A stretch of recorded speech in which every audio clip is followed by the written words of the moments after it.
সে বারবার ফোন করছে আর তোমার মনে হচ্ছে হয়তো সে আবার ফিরে আসতে চাচ্ছে, কিন্তু থামো। যদি তুমি এখনই ওই 7টা ভুল করো তাহলে সে কখনো ফিরে আসবে না। আজ সে 10 বারই ফোন করুক, আর তুমি যদি নিজেকে সামলে নিতে পারো তাহলে সেই একই মানুষ যে তোমাকে হালকাভাবে নিয়েছিল এবার প্রথমবার তোমাকে হারানোর ভয় পাবে। এই ভিডিওটা সাধারণ নয়, এই চুপ থাকার আসল পরীক্ষা। কারণ ফিরে আসা ফোনে ঠিক হয় না, ফিরে আসা নির্ভর করে সেই অনুভূতির ওপর যা তুমি তার মধ্যে জায়গা দাও। আজ আমি তোমাকে দেখাবো সেই 7টা জায়গা যেখানে মানুষ নিজের শক্তি নিজেই কমিয়ে ফেলে, আর তারপর বলে সে কেন ফিরল না। যদি আপনি সত্যিই চান এবার সে শুধু কথা না বলুক, সম্মানের সঙ্গে ফিরে আসুক, তাহলে পরের প্রতিটা কথা ভালো করে বুঝবেন। কারণ শেষ ভুলটাই সবচেয়ে শান্ত দেখায়, কিন্তু সেটাই সবচেয়ে বেশি ক্ষতি করে। আর যদি আপনি তাকে ধরতে পারেন এবার সে ফিরে আসবে, আগের মতো থাকবে না। চলুন শুরু করি চুপ থাকার আসল পরীক্ষা।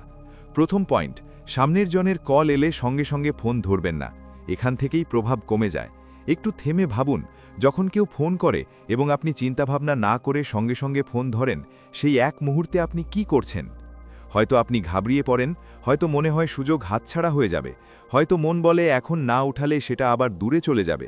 এখান থেকেই প্রভাব কমে যেতে শুরু করে। আপনি ভাবেন আপনি কিছু ভুল করেননি, ফোন এসেছে আপনি ধরেছেন, কিন্তু সামনে যে মানুষটি আছে সে এটা একটা সংকেত হিসেবে দেখে যে আপনি এখনও সেখানেই আছেন, শুধু অপেক্ষা করছেন। প্রতিবার তাড়াতাড়ি ফোন ধরলেই ভালোবাসা প্রকাশ পায় না, এটা শুধু আপনার আগ্রহ কম থাকাকে দেখায়। আর যেখানে আগ্রহ কম থাকে সেখানে সামনে থেকে চেষ্টা কম হতে শুরু করে। বুঝুন, ঘাটতি তখনই অনুভূত হয় যখন আপনি প্রতিবার তাড়াতাড়ি ফোন ধরেন না।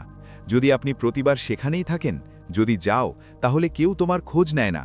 তোমাকে ব্লক করতে হবে না, তোমাকে কঠোর হতে হবে না, শুধু প্রতিবার সঙ্গে সঙ্গে পাওয়া যাবে না। একটু থেমে যাও, একটু ভেবে নাও, এটাই বুদ্ধিমত্তা। যখন তুমি ফোন সঙ্গে সঙ্গে ধরো না তখন প্রথমবার তার মনে প্রশ্ন ওঠে, এখন এটা আগের মতো সঙ্গে সঙ্গে কেন ধরছে না? এটাই তার মনে প্রভাব ফেলে, এটাই তাকে ভাবতে বাধ্য করে। আগে তুমি সব সময় পাওয়া যেতে, এখন তুমি প্রতিবার ওই মুহূর্তে পাওয়া যাবে না। এখান থেকেই ভারসাম্য বদলাতে শুরু করে। সত্য বলো, অনেকবার তুমি কল সঙ্গে সঙ্গে ধরো কারণ ভিতরে একটা ভয় থাকে, ভয় যে কোথাও সে আবার হারিয়ে যাক না। ভয় হয় এটা শেষ সুযোগ হতে পারে। কিন্তু একটা কথা ঠিক রাখো, যে মানুষ একজন মিসড কল শুনে দূরে সরে যায় সে আগে থেকেই মন থেকে দূরে ছিল। তোমার মূল্য এই নিয়ে ঠিক হয় না যে তুমি কত দ্রুত জবাব দাও, তোমার মূল্য ঠিক হয় এই নিয়ে যে তুমি নিজেকে কতটা সম্মান দাও। যদি তুমি সব সময় তাড়াতাড়ি ফোন ওঠাও তাহলে সামনে থাকা মানুষ বুঝে যাবে যে তুমি কোথাও যাওয়ার ইচ্ছা রাখো না, আর যখন তার পুরো বিশ্বাস হয়ে যায় তখন তার চেষ্টা নিজে নিজে কমে যায়। কিন্তু তুমি একটু থামলেই সে প্রথমবার মনে করে যে এবার তাকে নিজেকেও চেষ্টা করতে হবে। মনে রেখো, নীরবতার তাকত তেজে নয়, চুপ থাকার শক্তিতে। যদি তুমি দূরত্ব রাখতে চাও তাহলে সেটা ফাঁকি দিও না। আজ ফোন ধরলি, কাল করলি না, পরশু আবার ধরলি, এটা মনের গুলঝেল। তুমি কোনো খেলা খেলবে না, শুধু একরকম থাকবে। তুমি একটু থামলে সামনেওয়ালা বুঝবে তোমারও সময় মূল্যবান, তোমারও নিজের জীবন আছে, তুমি প্রতিটি ফোনে দৌড়ে যাবে না। আর একটা কথা মনে রেখো, থামা অহংকার নয়, এটা নিজের মর্যাদা। ফোন তাড়াতাড়ি তোলা সহজ, থেমে থাকা কঠিন। এখন বুঝুন দ্বিতীয় পয়েন্ট, যেখানে মানুষ বলে শুধু 5 মিনিট কথা হয়েছিল, কিন্তু সেই 5 মিনিট আবার সব কিছু জোড়া দিয়ে দেয়। পয়েন্ট হলো, একটু সময় নিয়ে কথা বলো, তারপর লম্বা কথা বলো। এখান থেকে দূরত্ব সত্যিই ভেঙে যায়। একটু ইমানদার হয়ে ভাবো, যখন তুমি দূরত্ব রাখার সিদ্ধান্ত নিয়েছিলে তখন তুমি আবেগপ্রবণ ছিলে না, তুমি চিন্তা করে সিদ্ধান্ত নিয়েছিলে। তুমি নিজেকে বলেছিলে এখন নিজেকে সামলাতে হবে, আর বারবার সেই একই চক্র না ঘোরাতে হবে। তারপর কল এলো, তুমি তৎক্ষণাৎ ফোন ধরনি, নিজেকে থামিয়ে দিয়েছ। তুমি বলেছিলে না, এবার আমি মজবুত থাকব। কিন্তু কিছুক্ষণ পর মন ধীরে ধীরে বলল, ঠিক আছে, শুধু 2 মিনিট কথা বলি। এখান থেকেই আসল পরীক্ষা শুরু হয়। তোমার মনে হয় 2 মিনিটে কি বদলাবে, কিন্তু সত্যি কথা হলো পার্থক্য সময় নয়, পার্থক্য হয় সম্পর্কের গভীরে। যেমনই কণ্ঠ কানে পৌঁছায়, মন যুক্তি শোনে না, মন চেনে, স্বর চেনে, পুরনো হাসি চেনে। কথা সাধারণভাবেই শুরু হয়, কেমন আছো, ওয়েবসাইট কল করলাম। তারপর ধীরে ধীরে অনুভূতি জড়ায়, তারপর কোনো পুরনো কথা ছুঁয়ে নেওয়া হয়, তারপর সেই পরিচিত ভাব একটু একটু করে ফিরে আসে। কল শেষ হয়, আর তারপর তুমি একা বসে ভাবো, হয়তো এবার সে বদলে গেছে, হয়তো এবার সব কিছু ঠিক হয়ে যেতে পারে, হয়তো আমাকে একটু বেশি বুঝদার হতে হবে। এটাই সবচেয়ে বড় ভুল ধারণা গড়ে ওঠে। বুঝুন, দূরত্ব শুধু ফোন না ওঠানোর নাম নয়, দূরত্ব মানে হলো মানসিক সমতা। যদি আপনি দূরত্ব বেছে নেন তাহলে অর্ধেক দূরত্ব রাখবেন না, অর্ধেক দূরত্ব সবচেয়ে বেশি বিভ্রান্তি সৃষ্টি করে। আজ আপনি বললেন শুধু 2 মিনিট কথা বলবো, কাল সে বলবে আরেকটু, তারপর কথা লম্বা হয়ে যাবে, তারপর আশা ফিরতে শুরু করবে, আর ধীরে ধীরে সব আগের মতো মনে হবে, কিন্তু ভিতরে কোথাও যেন একটা অস্বস্তি থেকে যাবে। আপনাকে কঠোর হতে হবে না, আপনাকে স্পষ্ট হতে হবে। যদি কথা বলতেই হয় তবে সীমিত, শান্ত আর আবেগে ভাসতে না দিয়ে। মনে রাখবেন, লম্বা কথা বলাটা আবার মনকে আশা দেয়, আর আশা সেই রাস্তা খুলে দেয় যেটা তুমি অনেক কষ্ট করে বন্ধ করছিলে। নিজের থেকে একদম সোজা একটা প্রশ্ন করো, এই কথা তোমাকে শান্তি দিচ্ছে নাকি পুরনো অনুভূতি জাগাচ্ছে? যদি শান্তি না থাকে তাহলে থেমে যাওয়াই ভালো। শক্তি এই ব্যাপারে নয় তুমি কতক্ষণ কথা বলতে পারো, শক্তি এই ব্যাপারে যে তুমি কখন কথা বন্ধ করতে পারো। যে সম্পর্ক সত্যি মজবুত তার বারবার আবেগপ্রবণ কথোপকথনের দরকার হয় না, আর যে সম্পর্ক প্রতিবার লম্বা কথাবার্তার মাধ্যমে জড়ায় সেটা প্রায়ই স্থির থাকে না। তোমাকে তোমার হৃদয়কে রক্ষা করতে হবে।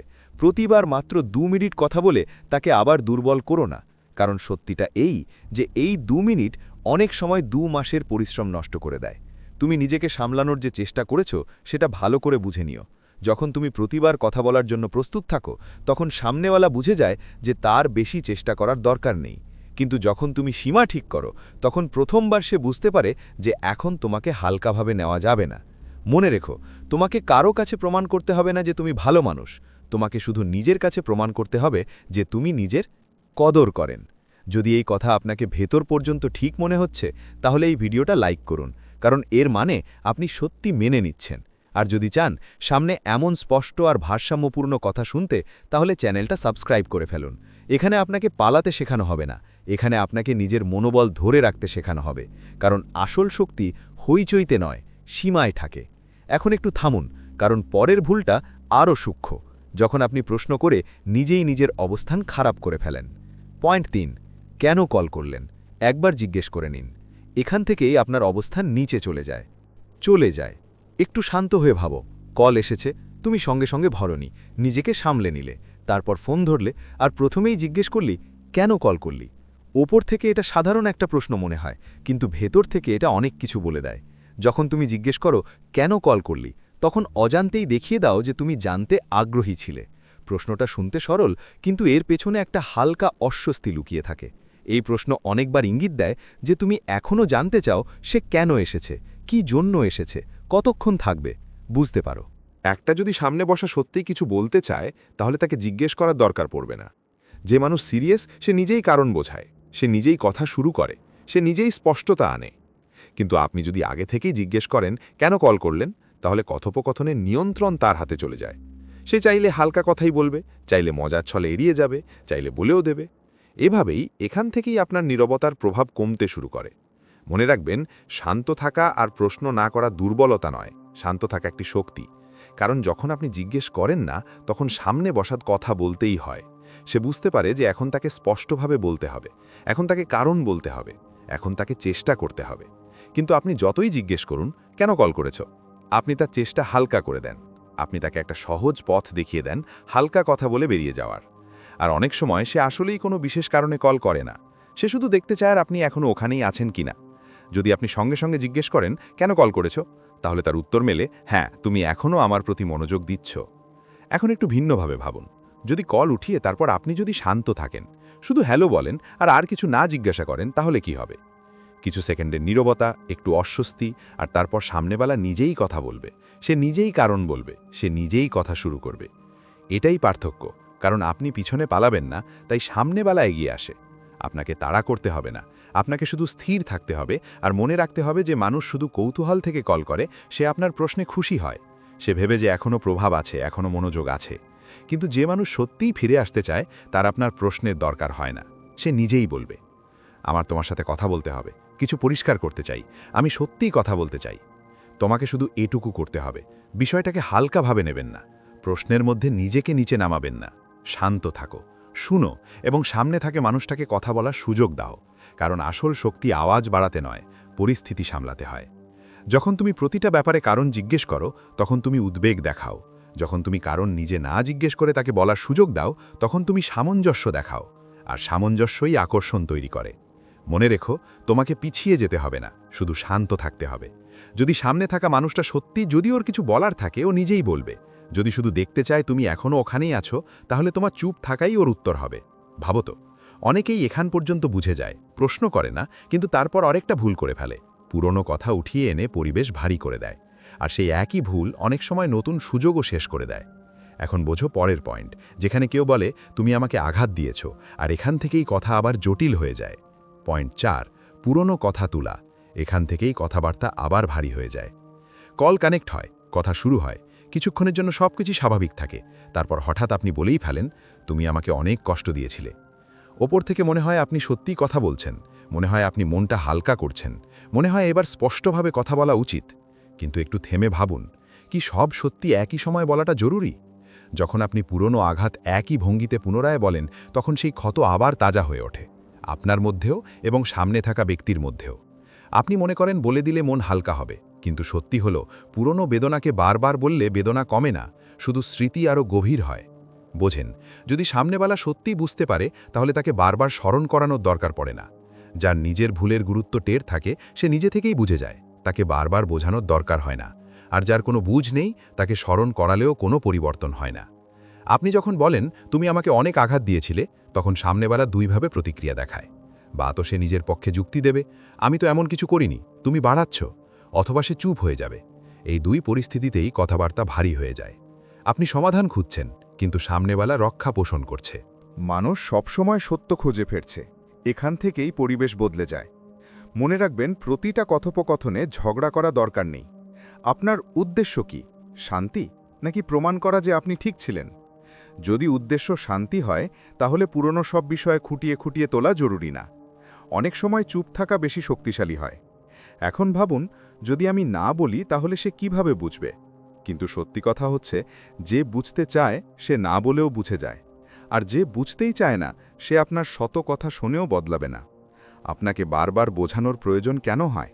কারণ ভিতরে কোথাও আশা থাকে, হয়তো এবার সে মানবে, হয়তো এবার সে স্বীকার করবে।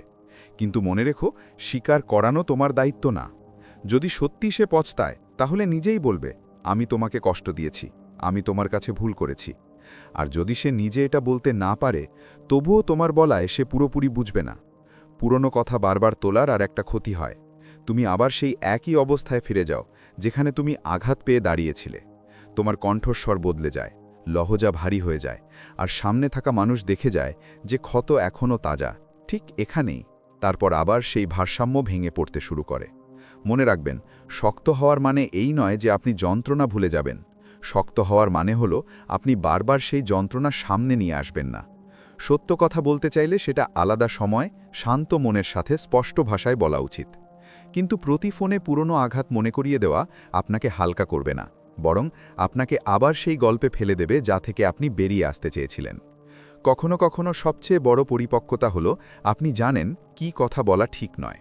আপনি বুঝতে পারেন কোন বাক্য কথোপকথন নষ্ট করবে, আর আপনি সেটাকে থামিয়ে দেন। এটাকে চুপ থাকা বলে। কমানোয়াটা দুর্বলতা নয়, এটা একটা ভারসাম্য, আর ভারসাম্যই সম্মান গড়ে তোলে। তোমাকে নিজের কাছে একদম সরাসরি একটা প্রশ্ন করতে হবে, আমি কি এটা বলছি কারণ সত্যি কোনো সমাধান চাই, নাকি শুধু আমার কথা শুনতে চাই? যদি শুধু শুনতে চাও, তাহলে সেটা অন্য কোথাও পূরণ করো। প্রতিটা সম্পর্কেই নিজের অনুভূতি প্রমাণ করা জরুরি নয়। অনেক সময় চুপ থেকে এগিয়ে যাওয়াই সবচেয়ে পরিষ্কার উত্তর হয়। আর একটা কথা মনে রেখো, যখন তুমি পুরনো কথা বারবার করা বন্ধ করো, তখন সামনেবালা প্রথমবার নিজেরাই ভাবতে শুরু করে। হয়তো সত্যি সে এগিয়ে যাওয়া শুরু করেছে, আর সেই চিন্তা অনেক কিছু বদলে দেয়। তাই পরের বার কথা হলে নিজেকে থামান, পুরনো পাতা খুলবেন না, যন্ত্রণাকে মঞ্চ দেবেন না। যদি ওর অনুভূতি থাকে, ওকে নিজে সেটা অনুভব করতে দিন, আপনাকে বারবার বোঝানোর দরকার নেই। এখন একটু ভাবুন তো, অনেকেই এমনকি নিজেরাই নিজেদের সামলায় নিতে পারে, পুরনো কথা তুলে আনে না, কিন্তু তারপর আর একটা ভুল করে বসে। বাইরে থেকে শক্ত মনে হয়, ভিতর থেকে অপেক্ষা করে থাকে। আর এইটাই পরের ভুল, যা চুপচাপ আপনার শান্তি ভেঙে দেয়। এখন বুঝুন পরের পয়েন্ট, পয়েন্ট 5, বাইরে থেকে শক্ত, ভিতর থেকে অপেক্ষা। এই চুপচাপ নয়, লুকানো একটা আশা। একটু নিজেকে ভালো করে দেখো, ফোন এলো, তুমি ধরনি, তাড়াতাড়ি উত্তর দিলে না, বাইরে থেকে দূরে থাকলি, সবাই ভাবল তুমি শক্তিশালী। তুমি নিজেও তাই বললে, আমি এখন বদলে গেছি। কিন্তু সত্যি বলো, তুমি কি বারবার ফোন চেক করো না? স্ক্রিন বারবার দেখো না? কি মনে হয় না এখনও কল কেন আসেনি? সে কি মেসেজ করেছে? এখান থেকে আসল গল্প শুরু। বাইরে তুমি শান্ত দেখাও কিন্তু ভিতরে অপেক্ষা করো। এটা চুপ থাকা না, এটা লুকানো আশা, আর লুকানো আশা সবচেয়ে বেশি ক্লান্তি লাগে। কারণ বাইরে আপনি স্বাভাবিক আচরণ করছেন, কিন্তু ভিতরে আপনার মন ওই জায়গায় আটকে থাকে। প্রতিটি নোটিফিকেশনে হৃদয় একটু লাফ দেয়, প্রতিটি ভাইব্রেশনে আশা জাগে, প্রতিবার স্ক্রিন খালি দেখলে মন একটু মাটি খায়। এই ক্লান্তি কাউকে দেখা যায় না, কিন্তু এটা আপনাকে ভিতর থেকে দুর্বল করে। বুঝুন, যদি মন এখনও ওই দিকেই বাধা থাকে, তাহলে দূরত্ব শুধু দেখানোর জন্য। আপনি হাত পিছনে টেনে নিয়েছেন, কিন্তু হৃদয় এখনও সামনে দাঁড়িয়ে আছে। আর যখন হৃদয় সামনে থাকে, শান্তি আসে না। আপনি বলেন, আমি কল তুলিনি, আমি শক্তিশালী। কিন্তু শক্তি শুধু ফোন না ধরলেই আসে না, শক্তি আসে মনকে সামলে রাখার মধ্য থেকে। যদি আপনি সত্যিই এগোতে চান, তাহলে শুধু বাহির থেকে নয়, ভেতর থেকেও ছেড়ে দিতে হবে। অপেক্ষা করতে থাকবেন, সেটা দেখা যাক বা না যাক, আপনাকেই সেই জায়গায় আটকে রাখে। আপনি কাজ করছেন কিন্তু মন আধা ফোনে, আপনি কারো সাথে কথা বলছেন কিন্তু মন অন্য কোথাও। এই অবস্থা ধীরে ধীরে আপনার শক্তি খেয়ে ফেলে। খেয়াল রাখবেন, চুপ থাকার মানে শুধু উত্তর না দেওয়া নয়, চুপ থাকার মানে মনকেও স্থির করা। যদি আপনি সবসময় ভাবতে থাকেন কবে কল আসবে, কবে মেসেজ আসবে, তো তুমি এগোচ্ছ না, তুমি শুধু আটকে আছো। আর আটকে থাকা মন সবচেয়ে বেশি ক্লান্ত হয়। এখন নিজের কাছে একটা সরাসরি প্রশ্ন করো, আমি কি সত্যিই এগোতে চাই, না শুধু চাই সে ফিরে আসুক? দুটো আলাদা জিনিস। যদি তুমি শুধু ফিরে আসার অপেক্ষা করো, তাহলে অপেক্ষা করতেই থাকবে। কিন্তু যদি সত্যিই শান্তি চাও, তাহলে আশা ধরে রাখা কমাতে হবে। এর মানে এই নয় যে তুমি ঘৃণা করো, এর মানে এই নয় যে তুমি কঠোর হয়ে যাও, এর মানে শুধু এটুকুই যে তুমি তোমার শক্তি ফিরে নাও। বারবার ফোন চেক করার অভ্যেস কমাও, করো না। প্রতিটা নোটিফিকেশনকে মন থেকে জড়ানো বন্ধ করো, প্রতিটা সম্ভাবনাকে আশা দিয়ে বদলানো বন্ধ করো। যখন সত্যিই ব্যস্ত থাকো, তখন ফোন দেখার সময়ই থাকে না। যখন সত্যিই নিজের জীবনে মন দেন, অপেক্ষা ধীরে ধীরে কমতে থাকে, আর অপেক্ষা কমলে ভিতরটা হালকা হতে থাকে। মনে রেখো, যেদিন তুমি মন থেকে ছেড়ে দাও, সেদিনই আসল শক্তি গড়ে ওঠে। বাহিরে শক্ত দেখানো সহজ, ভিতর থেকে শক্ত হওয়াই আসল কাজ। ভিতর থেকে শক্ত হওয়া মানে, আজ যদি কল নাও আসে, তবু তোমার দিন খারাপ হবে না। যদি মেসেজ না আসে, তবুও তোমার মিষ্টি হাসি টিকে থাকুক। সামনে যে শান্ত থাকে, তুমি নিজেও শান্ত থেকো। এটাই আসল নীরবতা। লুকানো অপেক্ষা তোমাকে অস্থির করে তোলে। স্পষ্টভাবে সব কিছু ছেড়ে দিলে তুমি স্থির হয়ে যাও। আর যখন তুমি সত্যিই স্থির হয়ে যাও, তখনই তোমার নীরবতার প্রভাব পড়ে। কারণ তখন তুমি অভিনয় করছো না, সত্যিই বদলে গেছো। আর মনে রেখো, মানুষ অভিনয় চিনে নিতে পারে, কিন্তু সত্যিকারের স্থিরতাকে অনুভব করে। যদি এই কথা তোমার অন্তরকে স্পর্শ করে, তাহলে এই ভিডিওটা শেয়ার করো। কারণ অনেকেই বাহির থেকে শক্তিশালী দেখায়, কিন্তু ভেতর থেকে অপেক্ষায় ভেঙে পড়ে থাকে। হতে পারে এটা আর কাউকে সামলে নিতে পারে। এখন একটু সামনে ভাবুন। ধরুন আপনি বাইরে আর ভিতরে দুটো জায়গায় নিজের নিয়ন্ত্রণে নিয়েছেন। এখন না দেখানো আছে, না লুকানো অপেক্ষা। তবুও মানুষ আরেকটা ভুল করে বসে, আজ শক্ত হয়ে থাকা আর কাল গলে যাওয়া। আর এটাই পরের ভুল, যা সবচেয়ে বেশি প্রভাব ফেলে। এখন বুঝুন পরের পয়েন্ট 6, আজ শক্ত থাকা আর কাল গলে যাওয়া। এখান থেকেই আপনার কথার মূল্য কমে যায়। একটু পরিষ্কার ছবি ভেবে দেখুন মনে। আজ ফোন এসেছে, আপনি স্ক্রিন দেখেছেন, হৃদয়টা ধক করে উঠেছে, কিন্তু ফোন ধরেননি, নিজেকে বিরত রেখেছেন। ভেবেছেন, এবার আমি আমার সিদ্ধান্তে স্থির থাকব।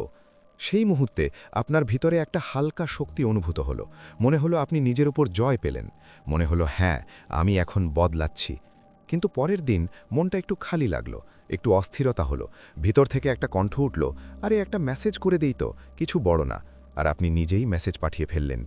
এখান থেকেই সবকিছু ভারসাম্য হারিয়ে যায়। ভালো করে বুঝুন, দৃঢ়তা কোনো একদিনের সিদ্ধান্ত না। দৃঢ়তা আসে ধারাবাহিকভাবে একরকম থাকা থেকে। যদি আজ আপনি চুপ থাকেন আর কাল নিজে এগিয়ে যান, তাহলে সামনে থাকা লোকটা কি ভাববে? ওর ধারণা হবে আপনার সিদ্ধান্ত স্থায়ী না। আপনি কিছুক্ষণ পর মানুষ বদলে যায়। আপনি যদি থেমে থাকেন, সেটা যদি শুধুই আবেগের হয়, স্থির না হয়, আর কেউ দেখলো আপনি নিজের কথায় স্থির থাকতে পারছেন না, তাহলে সে আপনাকে গুরুত্ব দেওয়া বন্ধ করে দেবে। বুঝুন, দূরত্ব দেখানো থেকে বেশি জরুরি হলো দূরত্ব বজায় রাখা। আজ আপনি নিজেকে থামিয়ে রাখলেন, এটা খুব ভালো কথা। কিন্তু কাল যদি আপনি আবার নরম হয়ে যান, তাহলে আজকের আপনার সিদ্ধান্তের কোনো মানে থাকবে না। এটাকেই বলে অস্থিরতা। আর অস্থিরতার ওপর বিশ্বাস তৈরি হয় না, না সামনের মানুষের মনে, না নিজের মনে। আপনি নিজেকে জিজ্ঞেস করুন, আমি কি আমার সিদ্ধান্তে বিশ্বাস করতে পারি? যদি প্রতি দুদিন অন্তর আপনি বদলে যান, তাহলে আপনি নিজেও নিজের ওপর বিশ্বাস রাখতে পারবেন না। মনে রাখবেন, সামনে যে লোকটা আপনাকে গুরুত্ব দেয় তখনই, যখন আপনি একরকম থাকেন। যদি আপনি ঠিক করে ফেলেন যে এখন একটু দূরত্ব রাখতে হবে, তাহলে সেটা মেনে চলুন। অনুভূতি আসবে, মন দোলা দেবে, ভিতর থেকে একটা কণ্ঠ আসবে, একবার কথা বলে ফেলি তো। কিন্তু প্রতিবার সেই কণ্ঠের পেছনে গেলে আপনি ভেতর থেকে দুর্বল হয়ে পড়বেন। আপনাকে পাথর হতে হবে না, আপনাকে স্থির হতে হবে। স্থির মানুষ হলো সেই যে অনুভূতিগুলো অনুভব করে, কিন্তু প্রতিটা অনুভূতির সঙ্গে ভেসে যায় না। যখন আপনি আজ শক্ত থাকেন এবং কালও একই রকম থাকেন, তখন সামনেওয়ালা প্রথমবার বুঝতে পারে যে এবার কথা আলাদা। এখন সে মনে হচ্ছে এটা কোনো আবেগপ্রবণ প্রতিক্রিয়া না, এটা সত্যিই বদলে যাওয়া আচরণ। কিন্তু যদি তুমি বারবার বদলো, তাহলে সে বিশ্বাস করবে তুমি বেশি দিন টেকবে না। আর যেখানে এই বিশ্বাস গড়ে ওঠে, ওর চেষ্টা কমে যায়। সে বুঝে যায় একটু ধৈর্য ধরো, ও নিজেই এসে যাবে। এই জায়গা তোমার মূল্য কমে যায়। খেয়াল রাখো, মূল্য শব্দ দিয়ে হয় না, মূল্য ধারাবাহিকতায় হয়। আজ কি না করলে কালও করো না। আজ যদি না লেখো, কালও লিখো না। যতক্ষণ তোমার মন সত্যি শান্ত না হয়, ততক্ষণ তোমার পদক্ষেপ স্থির রাখো। এটা কোনো খেলা না, এটা কাউকে হারানোর চেষ্টা নয়, এটা নিজেকে সামলানোর প্রক্রিয়া। তোমার কাউকে পরাজিত করতে হবে না, তোমার নিজের ওপর নিয়ন্ত্রণ থাকতে হবে। আর যেই মানুষ নিজের ওপর নিয়ন্ত্রণ পায়, তাকে কেউ সহজে অবহেলা করতে পারে না। এখন আরেকটা গভীর ব্যাপার বোঝো, অস্থিরতা শুধু সামনে থাকা মানুষকে বার্তা দেয় না, এটা তোমার ভেতরেও ফাটল তোলে। প্রতিবার যখন তুমি নিজের সিদ্ধান্তের বিরুদ্ধে যাও, তোমার আত্মবিশ্বাস একটু কমে যায়। তুমি নিজেই প্রমাণ করো যে চাপের মুখে তুমি ভেঙে পড়ো। কিন্তু যখন তুমি ধারাবাহিকভাবে দৃঢ় থাকো, তখন ভেতরে একটা নতুন বিশ্বাস জন্মায়। আমি নিজেই নিজের উপর ভরসা করতে পারি। আর এটাই তোমার আসল শক্তি। মানুষ শব্দে ভয় পায় না, মানুষ স্থিতিশীলতায় প্রভাবিত হয়। আজ শক্ত হওয়া আর আগামীকাল গলে যাওয়া তোমার সমস্ত পরিশ্রমকে নষ্ট করে দেয়। তাই নিজের কাছে একদম স্পষ্ট করে বলো, আমি অনুভূতিগুলো অনুভব করব, কিন্তু সিদ্ধান্ত বদলাব না। শান্ত, স্থির, একই রকম, এইটাই শক্তি। এখন একটু এগিয়ে ভাবো, যদি তুমি সত্যিই স্থিতিশীল থাকো, যদি নিজেকে বদলো না, তাহলে পরের প্রশ্ন আসে, শুধু কল আসা কি কারো বদলের প্রমাণ? কারণ অনেকেই শুধু কল দেখে ভাবেন যে সামনে ওটা ফিরে এসে গেল, এবং এখান থেকেই শুরু হয় শেষ আর সবচেয়ে বড় ভুলটা। এখন বুঝুন পরের পয়েন্ট 7, শুধু কলটা ভালোবাসা মনে করা, এটাই সবচেয়ে বড় ভুল বুঝাবুঝি।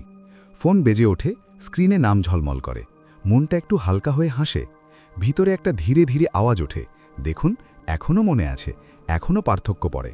আর এইখানে সবচেয়ে বেশি সাবধানতার দরকার হয়।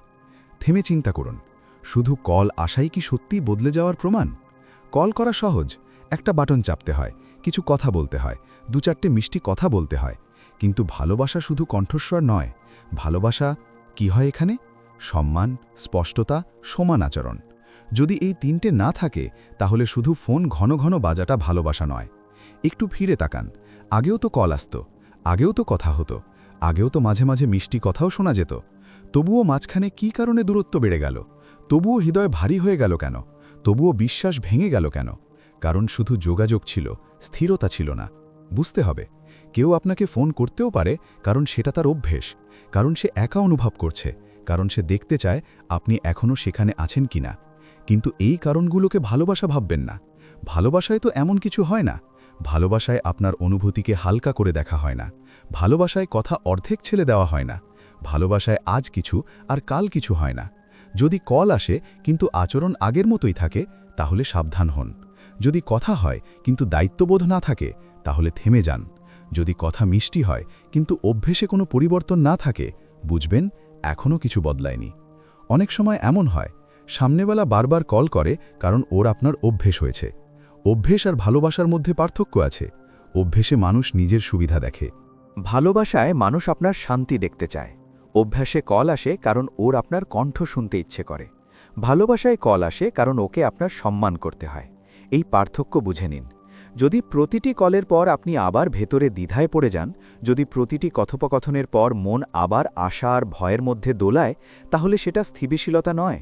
ভালোবাসা আপনাকে হালকা করে, ভালোবাসা আপনাকে নিরাপদ বোধ করায়, ভালোবাসা আপনাকে বারবার চিন্তা করতে বাধ্য করে না। আর যদি কলের পর আপনি ঘন্টার পর ঘন্টা চিন্তা করেন, এখন কি হবে, এটা কি সত্যি বদলে গেছে, তাহলে বুঝে নিন এখনও স্পষ্টতা আসেনি। মনে রাখবেন, কল আসা একটা সংকেত হতে পারে, কিন্তু সিদ্ধান্ত নেওয়ার ভিত্তি শুধু সংকেত হওয়া উচিত নয়। সিদ্ধান্তের ভিত্তি হওয়া উচিত আচরণ। এইবার সে কি পরিষ্কার বলছে? এইবার কি দায়িত্ব নিচ্ছে? এইবার কি একই রকম আচরণ করছে, নাকি আবার সেই পুরনো গল্প, কখনো খুব কাছাকাছি, কখনো খুব দূরে? যদি একই পুরনো ওঠাপড়া চলে, তাহলে শুধু কলকে ফিরে আসা ভাববেন না। ফিরে আসা তখন, যখন মানুষ তার আচরণ দিয়ে দেখায় যে সে বুঝেছে, শুধু কথা বলে নয়, শুধু কল করে নয়। বুঝবেন, সত্যিই যারা বদলায় তারা হয় শুধু যোগাযোগ বাড়ায় না, উনি পরিষ্কার করে, উনি আপনাকে বিভ্রান্ত করে না, উনি আধা আধা ইঙ্গিত দেয় না, উনি আপনাকে অনুমান করতে বাধ্য করে না, উনি স্পষ্ট বলেই দেয়, উনি স্পষ্টভাবেই কাজ করে, উনি একই রকম থাকে। আর যদি এসব কিছু না থাকে, তাহলে শুধু কল আসলেই খুশি হয়ে যেও না। তোমার মূল্য ঠিক হয় না কারো কতবার ফোন করার উপর, তোমার মূল্য ঠিক হয় কারো তোমার জন্য কতটা স্থির থাকার উপর, কতটা সম্মান দেওয়ার উপর, কতটা পরিষ্কার থাকার উপর। মনে রেখো, অনুভূতিগুলো সুন্দর, কিন্তু বুদ্ধিমত্তা তাদের পথ দেখায়।